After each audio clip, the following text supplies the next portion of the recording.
Everyone, myself Dr. Nur Fatma. Today I will teach you general pharmacology. General pharmacology में हम पढ़ेंगे आज सबसे पहले फार्माकोकाइनेटिक्स। फार्माकोकाइनेटिक्स क्या है?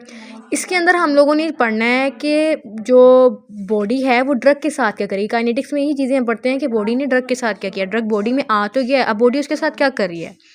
तो उसके अंदर जो मेन चीज़ें होती है ना, यहाँ पे कभी refer word body does to drug. Dynamic थोड़ा सा क्राइटेरिया चेंज हो जाता है। डायनेमिक में ये होता है कि ड्रग बॉडी के साथ क्या करता है, उस चीज़ को स्टडी हम कर रहे होते हैं। अच्छा, अब जब हम काइनेटिक्स की बात करें तो उसके अंदर 4 पैरामीटर्स को हम देखते हैं। कौन कौन से? अब्जॉर्प्शन के, डिस्ट्रीब्यूशन के, मेटाबॉलिज्म के और एलिमिनेशन के। तो एब्जॉर्प्शन के अंदर क्या होगा कि पहले फूड गया हमारी साइट ऑफ एडमिनिस्ट्रेशन से, और वो जो वहाँ से हमारी ड्रग की एंट्री होगी प्लाज्मा के अंदर। ठीक हो गया। इसी के साथ साथ डिस्ट्रीब्यूशन की बात करेंगे। अब एब्जॉर्प्शन तो हो गया कि प्लाज्मा में चला गया है, अब वहाँ से उसने क्या करना है, ब्लड स्ट्रीम को वो छोड़ेगा और वो डिस्ट्रीब्यूट कर देगा इंटरस्टिशियल में और इंटरसेलुलर फ्लूइड्स के अंदर। अब यहाँ पे जाना स्टार्ट हो जाएगा। अब यहाँ से जाने के बाद जो है ना, जो कि ब्लड में जो ड्रग है ना वो किसी काम की नहीं है, उसके लिए ज़रूरी है कि वो इंटरसेलुलर फ्लूइड के अंदर चल जाए या इंटरस्टिशियल के अंदर चला जाए। तो यहाँ से जो है वो डिस्ट्रीब्यूशन भी उसकी होगी। उसके बाद तो क्या, मेटाबॉलिज्म का प्रोसेस स्टार्ट हो जाएगा। अब वो आ तो गया है वहाँ पर, अब वो मेटाबॉलाइज होगा, यानी कि वो बायो ट्रांसफॉर्म्ड हो जाएगा। अब बायो ट्रांसफॉर्म कौन करेगा? लीवर करेगा या अदर टिश्यूज़ जो हैं वो करेंगे। ज़्यादातर मेटाबॉलिज्म्स के अंदर लीवर ही इन्वॉल्व होता है, या क्या कहते हैं, वो लीवर के साथ साथ जो बाकी ऑर्गन्स वगैरह भी हैं थोड़ा बहुत टेक पार्ट कर लेते हैं, लेकिन ज़्यादातर लीवर होता है, वो इस चीज़ में इन्वॉल्व होता है मेटाबॉलिज्म्स के अंदर, और यहाँ कोई अदर टिश्यूज़ वगैरह। उसके बाद एलिमिनेशन की बात की जाए तो ड्रग जो है उसके मेटाबोलाइट्स ने एलिमिनेट कर देना है बॉडी से। मेटाबोलाइज हो गया है, अब बॉडी में आ गया, बॉडी से वो जो है प्लाज्मा में चला गया, प्लाज्मा से उसने ब्लड को लीव किया और उसके बाद इंटरस्टिशियल और इंटरसेलुलर फ्लूइड में चला गया, वहाँ से वो बायो ट्रांसफॉर्म हुआ है। लीवर ने उसको किया या बाकी जो टिश्यूज से उन्होंने उसको कर दिया, लेकिन मेजरली लीवर कर रहा होता है। उसके बाद अब वो उसके जो मेटाबोलाइट्स जो थे और ड्रग, ये दोनों एलिमिनेट होंगे बॉडी से, जो कि हम लोगों ने उसका एलिमिनेट भी तो करना है ना। अब ड्रग को हमेशा के लिए तो बॉडी के अंदर रखना नहीं है, बॉडी ने उसको एक्सीट आउट भी करना है। तो उसको जो है यूरिन, बाइल और फीसिस के थ्रू जो है बॉडी से पास आउट कर जाएगा। यही सब चीज़ें हैं, एब्जॉर्प्शन, डिस्ट्रीब्यूशन, मेटाबॉलिज्म, एलिमिनेशन वगैरह। इन्हीं सब चीज़ों को हम लोगों ने कोकाइनेटिक्स में पढ़ना होता है। तो सबसे पहले हम रूट ऑफ एडमिनिस्ट्रेशन की बात कर सकते हैं। तो रूट ऑफ एडमिनिस्ट्रेशन के अंदर हम लोगों ने, ये फार्मा में के अंदर तो बहुत ज़्यादा होता है, हम लोगों ने इसको पढ़ा हुआ है। पेरेंटरल, टॉपिकल और ओरल वगैरह ये सब हैं। तो इनको ज़रा हम देखते हैं कि कौन कौन सी रूट्स होती हैं। जो इंटरनल रूट होती है ना, ये ओरल होती है, यानी कि ड्रग जो है माउथ के साथ गया है हमारे अंदर, और इसके साथ जो है इसको हम लोगों ने क्या कहते हैं कि इसके अंदर जो है वो स्वेलोड, लाइंगोलोड, डिलीवरी वगैरह ये सब चीज़ें, यानी सबलिंगुअल्स वगैरह, और उसके बाद इसको हम लोग जो हैं बक्कल आ जाएगा, और उसके बाद जो है ना इसकी, अच्छा, सबलिंगुअल और बक्कल में होती है कि इसकी डायरेक्ट अब्जॉर्प्शन हो जाती है ब्लड में उसकी ड्रग की। बाकी जो ओरल कैप्सूल्स वगैरह इस तरह की हम जब ड्रग लेते हैं ना, तो वो उसका ये होता है कि वो जीआईटी में जाता है, वहाँ की एंजाइम्स भी कुछ उसको डिस्ट्रॉय करते हैं, वो भी ज़रा इफेक्ट डालते हैं उसकी एब्जॉर्प्शन पे, और फिर जाकर उसकी एब्जॉर्प्शन होती है और उसकी बायोअवेलेबिलिटी जो होती है ना वो कम हो जाती है, जो कि डिफरेंट एंजाइम्स वगैरह भी उस पर इफेक्ट करते हैं। तो उसकी बायोअवेलेबिलिटी जो होती है ना वो कम हो जाती है, वो बिल्कुल कुछ की 70, 80, 60, 50 इस तरह से हो जाता है। डिपेंड करता है ड्रग पे कि वो उस पर कितनी वो रिएक्टिवनेस शो कर रहे हैं एंजाइम से, यानी कि उसको एंजाइम्स कितना डिस्ट्रॉय कर रहे हैं, कितना कि वो सेंसिटिव है उनसे। तो जितना होता है उस हिसाब से उसकी एब्जॉर्प्शन पे इफेक्ट आता है। और उसके साथ साथ फिर ये हम यहाँ पे पढ़ेंगे, यहाँ पे आएगी ये सब ड्रग्स, ये चीज़ें बनाई जाती हैं ताकि ड्रग्स की जो एब्जॉर्प्शन है ना उस चीज़ को इन्हेंस किया जाए। ओरल के अंदर हम लोगों ने पता है कि हम लोगों ने जो ड्रग है वो हम लोगों ने डाल दी, ओरल कैविटी के थ्रू जा रही है, माउथ के थ्रू जा रही है। अब इसके अंदर ये है कि इसके एडवांटेजेस ये हो जाते हैं कि इसको सेल्फ एडमिनिस्टर करना बहुत ज़्यादा ईजी हो जाता है। इसकी टॉक्सिसिटी जो होती हैं वो बहुत कम होती हैं, और उनको हम ओवरकम भी कर सकते हैं। पेरेंटल की टॉक्सिसिटी को हम ओवरकम नहीं कर सकते, क्योंकि वो डायरेक्ट उसने ब्लड में जाना है और उसने 100% अपनी बायोअवेलेबिलिटी देनी है। जीआईटी में जाएगा ना तो उसकी टॉक्सिसिटी को हम मुख्तलिफ, यानी एक्टिवेटेड चारकोल दे सकते हैं, उसकी वॉमिटिंग करवा सकते हैं, एमिटिक एजेंट जो है वो हम दे सकते हैं। तो उसके ज़रिए जो है ना टॉक्सिसिटी को किया जा सकता है, या वाटर इनटेक ज़्यादा करवाने के साथ जो है ना उसकी भी ड्रग का जो है वो हो जाएगा कम, उसका इफेक्ट हो जाएगा, साइड इफ़ेक्ट जो है उसका। इसी तरह जो है इसको हम लोगों ने कर लिया, एंटीडोट्स वगैरह भी दे सकते हैं, जिसकी वजह से भी जो है यहाँ पे जिक्र आएगा एक्टिवेटेड चारकोल का। तो ये सब दे के उसको हम जो है ना कर देंगे कम। तो इस तरह से ये चीज़ तो हो गई। अब हम लोगों ने अब्जॉर्प्शंस को बढ़ाने के लिए, जो कि मैंने पहले कहा था कि कुछ ड्रग्स ऐसी होती हैं जो स्टमक की एसिडिक इन्वायरमेंट होती है ना उनको डिस्ट्रॉय कर देती है। तो उसके लिए हम इंटेरिकोटिक प्रिपरेशन बनाते हैं। इंटेरिकोटिक जो है ना वो केमिकल एक इन्वेलप बन जाता है उसके ऊपर, ड्रग के ऊपर, वो उसे प्रोडक्ट कर रही होती है, प्रोडक्ट करती है स्टमक की एसिडिक इन्वायरमेंट से, और उसको लेस एसिडिक इन्वायरमेंट इंटेस्टाइन की जो है ना, इंटेस्टाइन की लेस एसिडिक होती है या स्लाइटली अल्कलाइन इन्वायरमेंट होती है, तो उसके अंदर जो है वो ड्रग एब्जॉर्ब हो जाता है अच्छे से, और वो उसको जो उसकी जो कोटिंग होती है वो प्रिवेंट कर लेती है एसिडिक इन्वायरमेंट से। अच्छा, अब जो मेडिसिन नॉलेज की इन्फॉर्मेशन की बात ये है कि जब आपको मेडिसिन दी जाए ना, लिखा हो कि ये इंटेरिकोटिक मेडिसिन है, तो उसको कभी भी हाफ करके उस टैबलेट को नहीं खाना चाहिए। उसका कोट जो होता है ना वो ख़राब हो जाता है, तो उसकी वजह से जो है वो एब्जॉर्प्शन जो है फिर इफेक्ट करती है, जो कि हम लोगों ने इसको बचाना है स्टमक की एसिडिक इन्वायरमेंट से। और जब हम उसको ड्रग को ही काट लेंगे, आधा कर लेंगे, तो वो जो इतना हिस्सा है वो तो एक्सपोज हो जाएगा, जो कटा हुआ पार्ट होगा वो स्टमक की एसिडिक इन्वायरमेंट में एक्सपोज होगा। तो फिर उसकी बायो अवेलेबिलिटी पे क्या आएगा, इफेक्ट आएगा। उसके पास साथ साथ डोजेज जो है वो भी एक्यूरेट नहीं होगी, डोज में भी फ़र्क आ जाएगा। तो इसलिए पूरी ही खानी है, हाफ करके इंटेरिकोटिक वाली मेडिसिन नहीं खानी। तो उसके बाद क्या है, इसके साथ क्या हो जाएगा, ये डिज़ोल्व हो जाएगी और ड्रग जो है अपना इफेक्ट रिलीज़ करना शुरू कर देगा, जैसे कि ओमेप्राजोल, ये इसकी दिया हुआ है। ये जो है ना प्रोटीन पंप इनहिबिटर है ओमेप्राजोल जो है, ये हम जीआईटी जब पढ़ेंगे तब हम उसके अंदर देखेंगे ये क्या अपना किस तरह से फंक्शन प्ले करता है। और उसके साथ साथ अब हम पढ़ेंगे एक्सटेंड रिलीज प्रिपरेशंस को। एक्सटेंड रिलीज प्रिपरेशन के अंदर इनको मुख्तलिफ़ किस्म के नाम इनको दिए जाते हैं, मतलब कि लॉन्ग टर्म जो है ये कर रही होती हैं, इफ़ेक्ट अपना शो करती हैं, यानी कि ये ना अपनी एक मैक्सिमम टाइम तक जो है ड्रग अपना इफेक्ट, अपना फार्माकोलॉजिकल जो एक्टिविटी है, ये थेराप्यूटिक इफेक्ट जो है ना वो रिलीज करता रहता है एक प्रोलॉन्ग पीरियड ऑफ टाइम तक। तो ये इसके अंदर इंटायरिक जो है एक्सटेंड रिलीज प्रिपरेशन ये वाली होती हैं, जैसे कि इसने ओरल मॉर्फिन का कहा हुआ है कि 2 से 4 आवर्स होते हैं ना वो इसकी होती है, और इसको हम 6 टाइम्स डेली देते हैं, और ये कंटिन्यूस पेन रिलीफ करता है। और इसी तरह से जो है अगर हम इसको एक्सटेंड रिलीज बना दें तो सिर्फ इसकी 2 डोजेस चाहिए होंगी। कहाँ हम उसको 6 टाइम दे रहे थे, जो कि अपना 2 से 3 मतलब कि 2 to 4 आवर्स तक अपना इफेक्ट शो करी थी, वही उसकी हमने एक्सटेंड रिलीज प्रिपरेशन बना दिया। तो उसने क्या किया, टू डोजेज इनफ है, वही डोजेज 2 जो हम 6 टाइम दे रहे थे वही 2 जो हैं वो अपना उतना ही ज़्यादा इफेक्ट शो करेंगी लॉन्ग टर्म का। तो ये बेनिफिट हो गया एक्सटेंड रिलीज़ का, एक हमें फ़ायदा मिल गया इसका कि हमें डोज कम लेनी पड़ेगी और इफेक्ट जो है वो लॉन्ग टर्म तक हमें मिलता रहेगा। तो ये भी ज़्यादा ईजी हो गया। सबलिंगुअल और बकल का हम लोगों ने पहले भी बात किया हुआ है कि कुछ ड्रग्स ऐसी होती हैं जो जीआईटी की हार्श इन्वायरमेंट में जाते सारी वो जो है ना फ़ौरन इनएक्टिव हो जाती हैं, वो अपना इफेक्ट नहीं देती है, जो एसिड होता है उन ड्रग्स को डिस्ट्रॉय कर देता है। तो इस वजह से वो ड्रग्स जो है ना हम सबलिंगुअल और बकल यूज़ के लिए बनाते हैं। उनको हम ये माउथ के अंदर जो है सबलिंगुअल या बकल कैविटी के अंदर जो है ना उनको रख देते हैं, और वहाँ पे वो एब्जॉर्ब होकर अपना लोकल और सिस्टेमिक दोनों इफेक्ट शो कर देती है, और वो उसको बाईपास भी नहीं करना पड़ता, कहाँ से, हार्ट गैस्ट्रोइंटेस्टाइनल इन्वायरमेंट से भी, और ना ही फर्स्ट पास मेटाबॉलिज्म होता है। ये हम आगे पढ़ेंगे फर्स्ट पास मेटाबॉलिज्म होता क्या है। पेरेंट्रल की बात करते हैं। पेरेंट्रल क्या है, पेरेंट्रल इंजेक्शन की रूट है, यानी इंजेक्शन जो है वो हम लोग जो डाल रहे हैं वो सिस्टेमिक सर्कुलेशन के अंदर जो है वो ड्रग चल जाएगी, इंजेक्ट करेंगे और वो डायरेक्ट जो है वो जाएगी और अपनी मैक्सिमम जो है 100% बायो अवेलेबिलिटी देगी।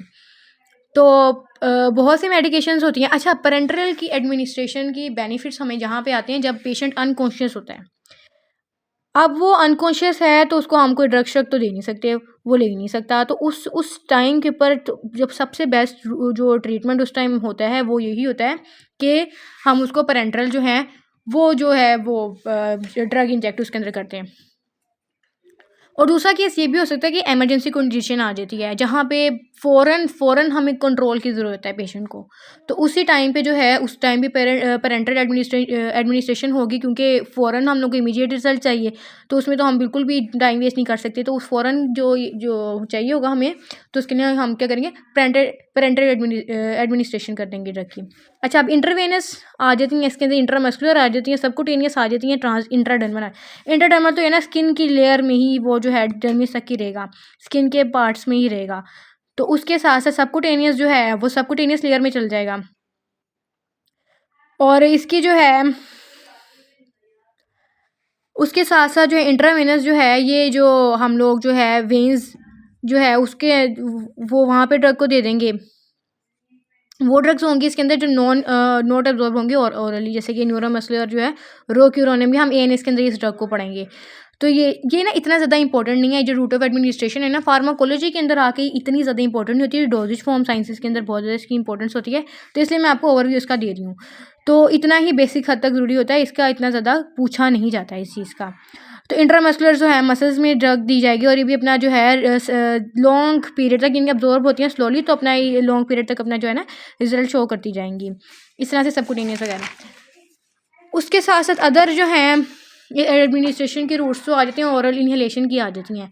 तो इन्हेलेशन के अंदर नेज़ल प्रिपरेशन आ जाएंगी, नेज़ल डिकॉन्गशन वगैरह ये सब चीज़ें आ जाएंगी। इंट्राट्रिकल्स होते हैं वो स्पाइनल कॉर्ड के अंदर जो है जो ये लिखा हुआ टिपिकली ये ब्लड ब्रेन बैरियर से जो है ना उसे क्रॉस कर देती हैं ये। उसके बाद ये डायरेक्टली स्पाइनल कॉर्ड में जो है ना वो वो जो है ना ये ड्रग इंट्रोड्यूस की जाती हैं, जो कि ब्लड ब्रेन बैरियर होता है ना वो अब्जॉर्प्शन जो होती है ड्रग की उसको रोक रहा होता है सेंट्रल नर्वस सिस्टम के अंदर।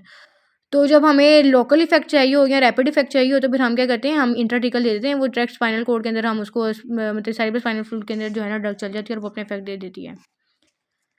उसके बाद topical top of the layer of skin पे जो हम लोग इसको लगा देंगे। उसके बाद ट्रांसडर्मल स्किन के ऊपर लगेगा, लेकिन वो उसके बाद फिर ड्रग जाएगा वो ब्लड सर्कुलेशन में जाके अपना इफेक्ट शो करेगा। लेकिन ड्रग जो है कोई भी पैच वगैरह है वो ट्रांसडर्मल हम लोग स्किन के ऊपर लेयर के ऊपर लगाते हैं, फिर वहाँ से ड्रग अपना एक थेराप्यूटिक इफेक्ट शो करता जाता है और वो स्किन से ब्लड में और इस तरह से सर्कुलेशन में जाके अपना इफेक्ट शो करता है। रेक्टल जो है वो भी इस तरह से यूज़ होता है, ये भी उन ड्रग्स के लिए होता है जो यानी कि जिसको हम लोगों ने बाईपास इफेक्ट जो पोर्टल जो है क्या कहते हैं सिस्टेमिक इफेक्ट से बचाना होता है, तो वो जो है यानी तो वो हम वो रेक्टल एडमिनिस्ट्रेशन कर देते हैं उन ड्रग की।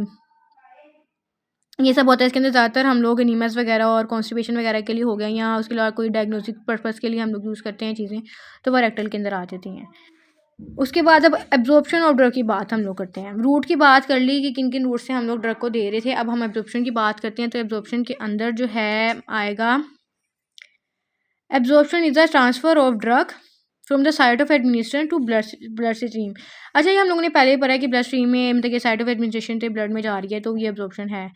अब यही वो एक टेबल बनाया हुआ है आपसे ना वो पढ़ा जाए तो ये कंसाइज स्टडी के लिए ये टेबल बहुत बेस्ट है। फार्माकोलॉजी के अंदर बुक के अंदर जो टेबल बने होते हैं ना वो बहुत इंपॉर्टेंट होते हैं। कुछ पढ़ो या ना पढ़ो टेबल पढ़ लो, चैप्टर का काफ़ी हद तक जो है ओवरव्यू हो जाता है, चैप्टर काफ़ी हद तक प्रिपेयर भी हो जाता है और दूसरा ये ईजी भी रह जाता है और इसमें से क्वेश्चंस भी पूछे जाते हैं।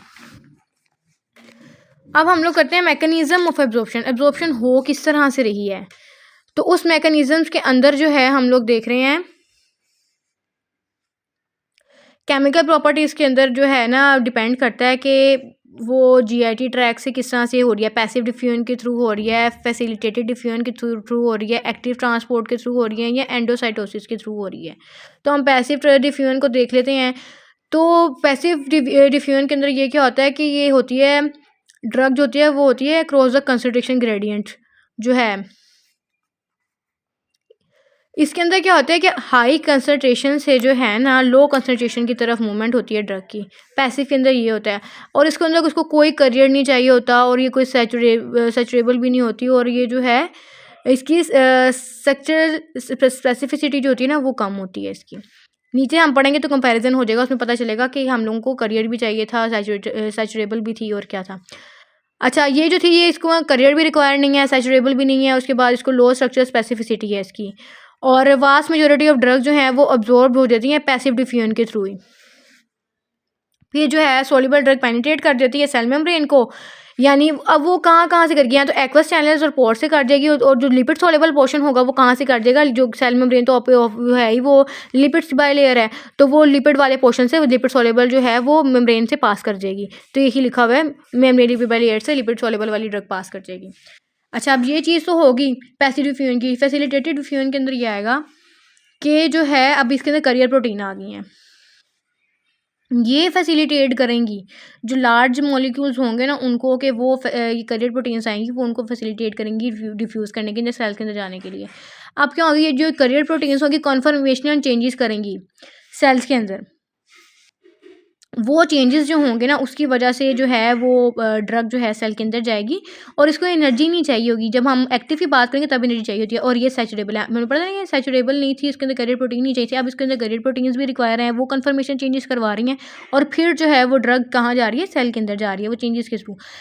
तो उसके बाद सैचुरेबल भी है ये, और ये जो है इसको इनहिबिट भी किया जा सकता है उन कंपाउंड से जो इसके साथ कम्पीट करते हैं, यानी ऐसे कंपाउंड जो इसके साथ कम्पीट करेंगे ड्रग के साथ, तो वो कंपटीशन के ज़रिए ये होगा कि वो वाले कंपाउंड जो हैं वो बाइंड कर जाएंगे, वो अंडरगोज कर जाएंगे, सेल के अंदर चल जाएंगे, और जो बाकी जो होंगी ये ड्रग वो नहीं जा पाएगी। तो ये एगोनिस्ट एंटागोनिस्ट वगैरह में हम लोग इस चीज़ को देखेंगे। एक्टिव ट्रांसपोर्ट जो है ना, एक्टिव ट्रांसपोर्ट के अंदर अब यहाँ पे ATP यूज़ होगा, एडिनोसिन ट्राइफॉस्फेट जो है ना, मतलब कि एनर्जी चाहिए इसके अंदर हम लोगों ने, तो इसके अंदर जो है स्पेसिफिक करियर प्रोटीन होगी, वो भी मौजूद होंगी, और ये एनर्जी डिपेंडेंट भी हैं। और एनर्जी हमें कहाँ से मिल रही है, ATP के हाइड्रोलिसिस से, और यहाँ से ड्रग जो है वो against the concentration gradient move करेगा। वहाँ पे जो था ना high concentration to low concentration जा रहा था, अब वो कंसंट्रेशन ग्रेडियंट के अक्रॉस जा रहा था, अब ये अगेंस्ट जाएगा, यानी यहाँ पे क्या होगा, यहाँ पे क्या होगा, लो कंसंट्रेशन जो ड्रग है ना वो चल जाएगी हाई की तरफ। और ये प्रोसेस भी सैचुरेबल है, और एक्टिव सिस्टम जो होता है वो सिलेक्टिव होता है, और कॉम्पिटिटिवली जो होता है ना इनहिबिट होता है अदर जो है को ट्रांसपोर्टेड सब्सटेंसेस से। अब हम एक्सोसाइटोसिस और एंडोसाइटोसिस को पढ़ लें। एक्सो को तो पता है ना, आउटसाइड की बात हो रही है, और एंडो हो जाता है इनसाइड द सेल है। तो इसमें क्या होगा, जो लार्ज साइज के जो सेल्स होंगे ना उनको जो है ये वाली जो है ना ये ट्रांसपोर्ट यूज़ होगी उनके लिए। इसके अंदर क्या होगी, इनगल्फमेंट होना शुरू हो जाएगी। एंडोसाइटोसिस में सेल इनगल्फमेंट होती है, तो वो क्या करेंगे, सेल मेम्ब्रेन की जो है, और उसके बाद ड्रग जो है वो इनगल्फ हो जाएगी, उसके बाद वो वेसिकल्स में जो है फिल हो जाएगी, और इस तरह से जो है वो जो है उसको हम क्या कहते हैं, ये हो जाएगी एंडोसाइटोसिस के अंदर। अब एक्सोसाइटोसिस जो है ना वो एंडोसाइटोसिस का रिवर्स है। इसके अंदर क्या होगा कि बहुत से सेल्स जो है ना एक्सोसाइटोसिस को यूज़ करते हैं सिक्रिएट करने के सब्सटेंसेस के लिए, और सेल्स के लिए, जो जैसे कि वेजिकल फॉर्मेशन का प्रोसेस करके, जैसे कि विटामिन B12 है, वो जो है एक्सोसाइटोसिस के ज़रिए जो है वो ट्रांसपोर्ट हम की जाती है। और बहुत से न्यूरोट्रांसमीटर जो होते हैं वो भी वेसिकल्स के अंदर, इंटरसेलुलर वेसिकल के अंदर स्टोर हो जाते हैं नर्व टर्मिनल में, और रिलीज़ किसके ज़रिए होते हैं, एक्सोसाइटोसिस के ज़रिए। और हम आगे पढ़ेंगे, जब हम ANS को पढ़ेंगे ना उसके अंदर हम देखेंगे कि किस तरह से जो है वो कोलिनर्जिक एगोनिस्ट वगैरह और एडिनर्जिक एगोनिस्ट वगैरह जो हैं वो किस तरह से वो रिलीज़ होते हैं जब उनको किसी किस्म का स्टिमुलाई मिलता है। तो इसके अंदर ये है कि एंडोसाइटोसिस ने सेल को इंगल्फ कर लिया, और एक्सोसाइटोसिस का रिवर्स है, वो क्या कर रहे हैं, वेसिकल्स के अंदर जो है वो उसको सब्सटेंसेस को जो है ना वो फिल कर रहा है, जैसे कि विटामिन B की ट्रांसपोर्ट कर रहा है गट्स के ज़रिए, तो फिर उसके बाद जो न्यूरोट्रांसमीटर वगैरह है उसको भी जो है वो स्टोर कर लेगा, और एक्सोसाइटोसिस के ज़रिए जो है ना वो रिलीज़ हो जाएगा। इसी तरह से अब फैक्टर्स हैं जो इन्फ्लुएंस करते हैं एब्जॉर्प्शन के ऊपर, तो पीएच का बड़ा मेन कैरेक्टर होता है, यानी जो कुछ ड्रग्स जो होती हैं वो होती हैं वीक एसिडिक होती हैं, और कुछ होती हैं वीक बेसिक।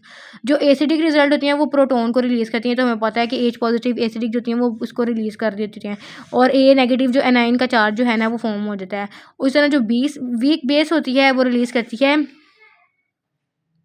H पॉजिटिव को, और जो प्रोटोनेटेड बेस ड्रग जो होती है ना उसका चार्ज जो होता है ना वो H पॉजिटिव आ जाता है, और साथ वो B होता है। यहाँ पे तो नेगेटिव आया था ना, ये नेगेटिव एनाइन बना था, यहाँ पे जो है B अनचार्ज होगा, और मतलब प्रोटॉन का लॉस हो जाएगा ना, तो B जो है वो अनचार्ज होगा, और जो H है वो H पॉजिटिव जो है ना वो देगी।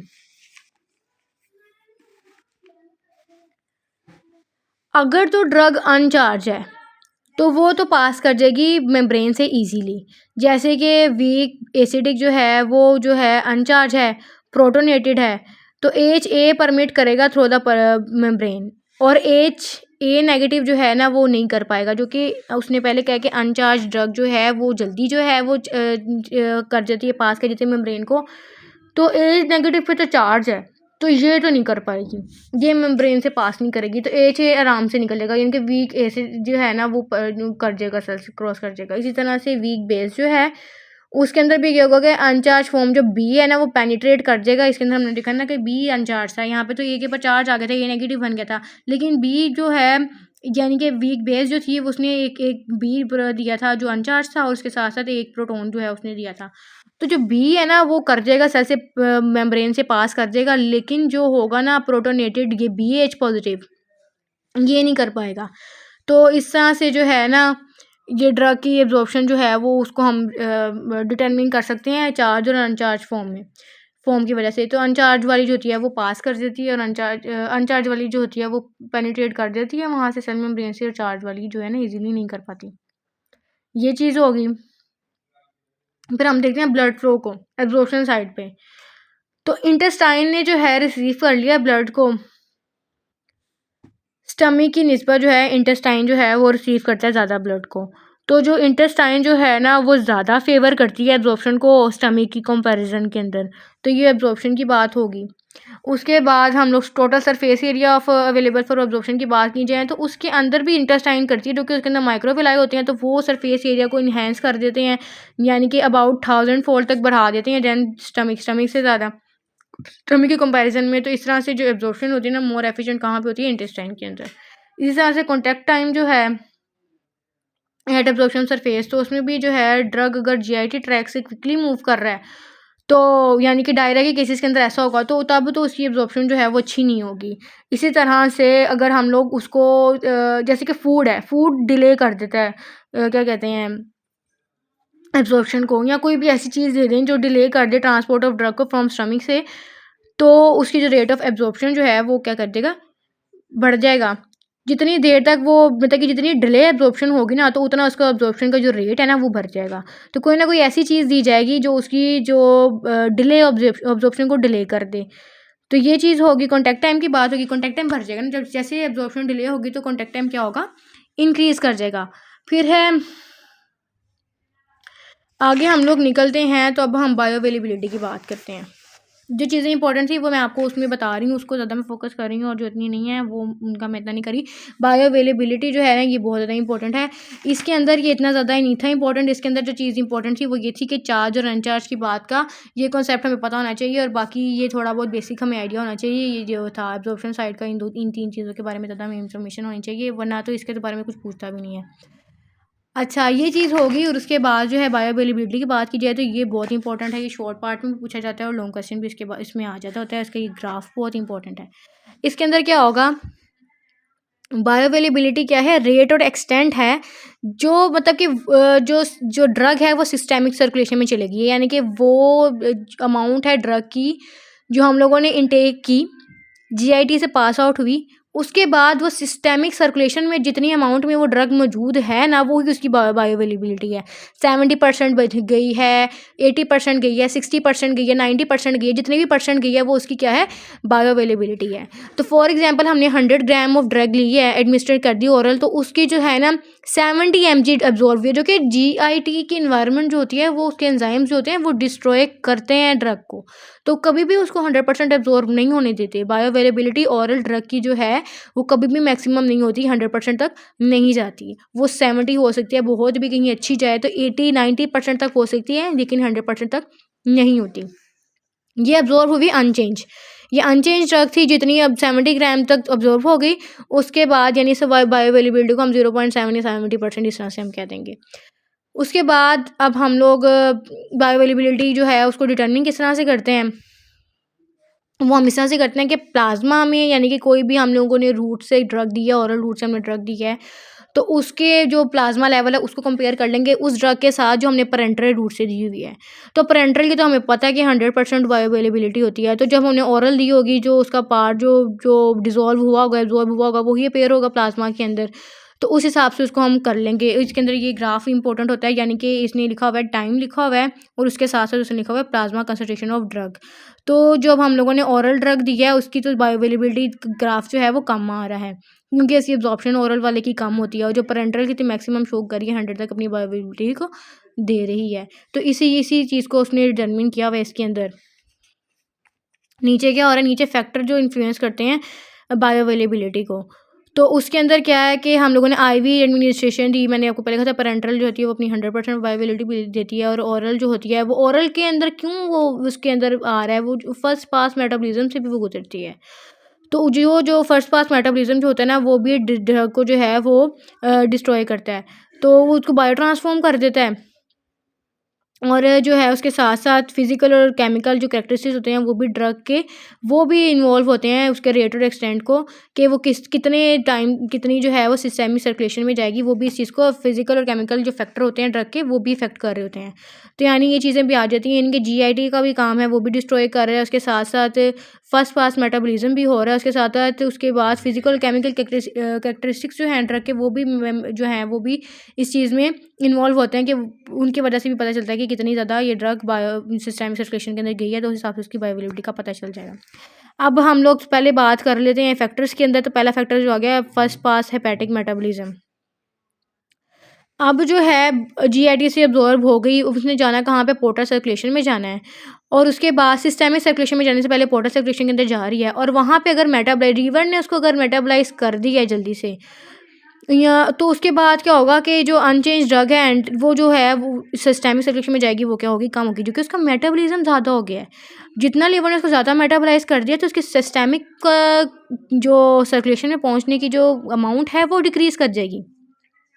इसी तरह से इसी चीज़ को हम क्या कहते हैं, फर्स्ट पास मेटाबॉलिज्म। और उसके अंदर उसने एग्जांपल दी हुई है कि वो नाइट्रोग्लिसरीन जो है वो फर्स्ट पास मेटाबॉलिज्म से जाके, तो वो इसलिए उसको जो है हम ज़्यादा वो फर्स्ट पास मेटाबॉलिज्म उसको ज़्यादा इनएक्टिव कर देते हैं ना, यानी वो उसकी एब्जॉर्प्शन तब इतनी अच्छी नहीं आती, तो फिर हम उसको क्या कहते हैं, सबलिंगुअल दे देते हैं, या ट्रांसडर्मल इंटरवेनस रूट से हम दे देते हैं ये ग्लाइसिन। एंड नाइट्रोग्लाइसिन जो होती है ना, ये हम यूज़ करते हैं हार्ट के पेशेंट के लिए। जब हम एंजाइना वगैरह पढ़ेंगे ना, उसके अंदर हम लोग पढ़ेंगे नाइट्रोग्लाइसिन के बारे में। उसके बाद हम बात करते हैं सोलेबिलिटी ऑफ ड्रग की। तो जो हाइड्रोफिलिक ड्रग होती है वो तो पुअरली सॉल्युबल है, वो मेम्ब्रेन से नहीं पास करती, क्योंकि मेम्ब्रेन जो होती है वो लिपिड रिच होती है, तो वो तो पास नहीं करेगी। और उसकी इसलिए जो है उसकी एग्जांपल दिया है पैराडॉक्सिकली ड्रग जो है वो एक्सट्रीम। अब अच्छा, एक तो ये चीज़ होती है कि हाइड्रोफिलिक ड्रग जो होती है वो भी पुअरली एब्जॉर्ब होती हैं, और उसके साथ साथ जो लिपोफिलिक ड्रग्स होती हैं वो भी जब हाईली लिपोफिलिक हो जाती है ना, जैसे कि ये पैराडॉक्सिकली जो उसने ड्रग का नाम बताया है, ये वाली जो है ज़्यादा एक्सट्रीमली लिपोफिलिक है, तो ये भी पोवर्ली एब्जॉर्ब है, क्योंकि ये इनसॉल्युबल होती हैं एक्वस पोर्शन के अंदर। तो यानी इस तरह की ड्रग होनी चाहिए जिसके अंदर लिपोफिलिक पोर्शन भी हो और हाइड्रोफिलिक पोर्शन भी हो, ताकि वो एक्वस फ्लूइड के अंदर भी वो सॉल्युबल हो जाए, और उसके साथ साथ वो लिपिड जो बाइलेयर मेम्ब्रेन है, सेल मेम्ब्रेन, वहाँ से भी पास कर जाए, तो उसकी जो है एब्जॉर्प्शन ज़्यादा अच्छी होगी। अगर टिपिकली वो लिपोफिलिक हुई, एक्सट्रीमली लिपोफिलिक हुई, तब भी उसकी एब्जॉर्प्शन अच्छी नहीं होगी, जो कि वो लिपिड जो एक्वस पोर्शन है उसके अंदर सॉल्युबल नहीं होगी। और जो हाइड्रोफिलिक है वो तो सेल मेम्ब्रेन से ही नहीं क्रॉस करेगी, तो उसकी भी एब्जॉर्प्शन अच्छी नहीं होगी। तो उसके लिए उसने कहा कि अगर रेडिली एब्जॉर्प्शन चाहिए ड्रग की, तो उसके लिए ज़रूरी है कि जो है वो लिपोफिलिक हो, और उसके बाद उसके साथ सोलेबिलिटी क्या हो, कि वो एक्वस सॉल्यूशन में भी सोलेबल हो जाए, यानी लिपोफिलिक प्लस हाइड्रोफिलिक पोर्शन दोनों होना चाहिए, लेकिन लिपोफिलिक जो उसकी कैपेसिटी है वो ज़्यादा होनी चाहिए, और हाइड्रोफिलिक थोड़ी कम होनी चाहिए, ताकि वो जो है एक्वस सॉल्यूशन में भी सोलेबल हो जाए। लेकिन लिपोफिलिक ज़्यादा होनी चाहिए, क्योंकि सेल मेम्ब्रेन से पास करेगी, तो फिर आगे जाके उसकी एब्जॉर्प्शन का काम स्टार्ट होगा ना। तो it is one the reason many drugs ether weak acid और अच्छा, उसके बाद हम केमिकल इंस्टेबिलिटी की बात करते हैं। तो इसके अंदर जो है कुछ ड्रग्स हम लोग बार बार जीआईटी की बात कर रहे थे, तो उसके अंदर उसने एग्जांपल दे दिया पेनिसिलिन जी जो है वो जीआईटी की इन्वायरमेंट के अंदर उसकी पीएच के अंदर अनस्टेबल हो जाती है, जिसकी वजह से उसके साथ इंसुलिन जो है वो भी डिस्ट्रॉय कर देते हैं जीआईटी। तो हम लोग को इंसुलिन की इतनी बेस्ट एग्जाम्पल है, क्योंकि इंसुलिन आपने जिस भी पेशेंट को लेते हुए देखा होगा, वो कभी भी ओरल इनटेक नहीं कर रहा था, वो इंजेक्शन ही लेता है, सबको डेंगू से इंजेक्शन लेते हैं इंसुलिन के। तो इंसुलिन जो है वो भी डिस्ट्रॉय हो जाती है। तो ये जो है इनको हम जो केमिकल इंस्टेबिलिटी जो है ना, ये फैक्टर ये भी एब्जॉर्प्शन को इफेक्ट कर रहा होता है।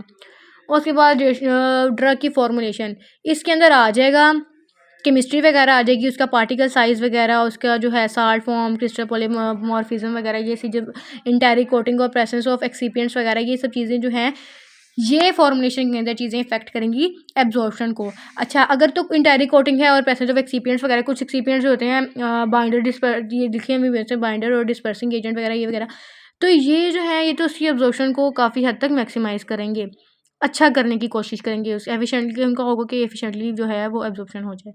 एंटायरी कोटिंग भी बढ़ाएगा, लेकिन पार्टिकल साइज़ अगर तो स्मॉल है तो अब्जॉर्प्शन अच्छी होगी, लेकिन अगर पार्टिकल साइज़ ड्रग का लार्ज है तो वो उसकी अब्जॉर्प्शन ज़्यादा नहीं होगी, क्योंकि जितना पार्टिकल साइज़ स्मॉल होगा सरफेस एरिया उतना ज़्यादा ऑक्यूपाई करेगा और वो जो है एब्जॉर्प्शन को फैसिलिटेट करेगा।